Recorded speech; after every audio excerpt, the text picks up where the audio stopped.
The Wardenclyffe Tower project was perhaps Nikola Tesla's most famous failure.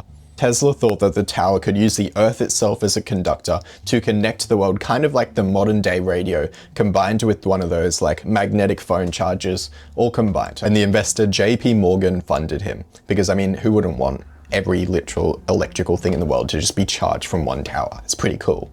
And overall, the project was looking promising.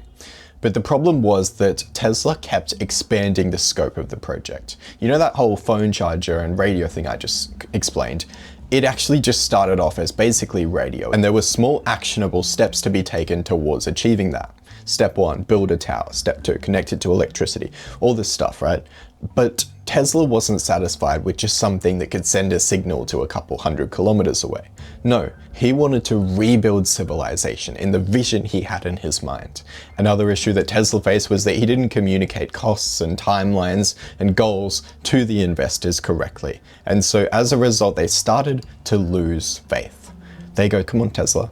You promised us this tower. I see that there's a big tower there, but it doesn't do anything. It just uses a hell of a lot of electricity and just sits there and costs us a lot of money. And we're not seeing any results. We're seeing these grand promises of these wireless phone chargers that will go around the world, but we're not seeing results. And the final straw was when Guglielmo Marconi invented the radio. He beat Tesla to it. This giant, magnificent tower got beaten by a little box that could just send the waves more efficiently around the world. And so the investors withdrew their money, the project was abandoned, and Tesla's grand vision, this tower, was eventually destroyed. The failure of the Wardenclyffe Tower is a prime example of how Tesla got caught up in his head and didn't think clearly about what would actually help him get to his goal because he was too focused on the end goal. And I can relate to Tesla a bit here because in my own life, I have a grand vision of being charismatic and being a person with a lot of friends, right? Being a very social person. And in the past, I took the steps that I thought would help me be this person, but I didn't have the mental clarity to take the steps that would actually really help me be this person. The steps that maybe weren't so appealing on the surface. When I graduated high school and went to university, I tried to build a new friendship circle at university when really there were a couple of people from high school who I could have just reached out to and built closer bonds with them.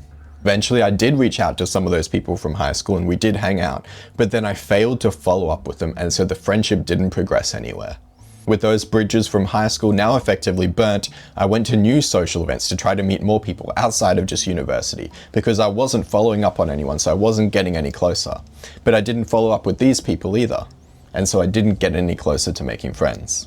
In my head, I had this list of qualities that my potential friends should have, and it wasn't anything crazy, it was just what I thought I was personally looking for. And a lot of the people I was meeting wasn't meeting these qualities, right? And so I burnt through different social events, trying to find one where I would actually have stuff in common with the people who I was meeting. And I would just go to different things every week, hoping that finally I would find something that was right for me. When all along it would have been better if I had just gone with one set of people, gotten closer to them, and used the bonds I formed with them to figure out what I was actually looking for in practice, rather than relying on some list that I had made up in theory. I also watched endless YouTube videos on how I could have better conversations and be more charismatic and attractive, but all of it was useless because I never tried to genuinely connect and bond and be kind to the people who I was around on a daily basis. As a result, I didn't make any friends for about a year and a half, I'd say. And the people who I didn't make friends with, they were hurt because maybe they wanted to be friends with me, but I didn't follow up with them. I didn't show them the appreciation that I should have. So to anyone who knew me during that time, my bad. I'm sorry. I apologize, honestly.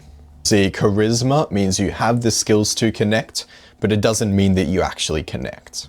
There is no point having charisma if you don't initiate. Initiate conversations with people who you want to talk to. Initiate, getting people's contact details so you can contact them online. Initiating texting conversations. Initiating invites to invite people out to hang out. And initiating repeated contact after you have hung out with people, so following up. And maybe I was the only one who couldn't figure this out, but the only way to make friends is to be a good one to other people. And if you have the skills to be a great friend, that doesn't mean that you're actually using them. And if you don't use them, you won't make friends. So after you close this video, I have an actionable step for you. Make sure that you are a good friend to someone who you want to be friends with.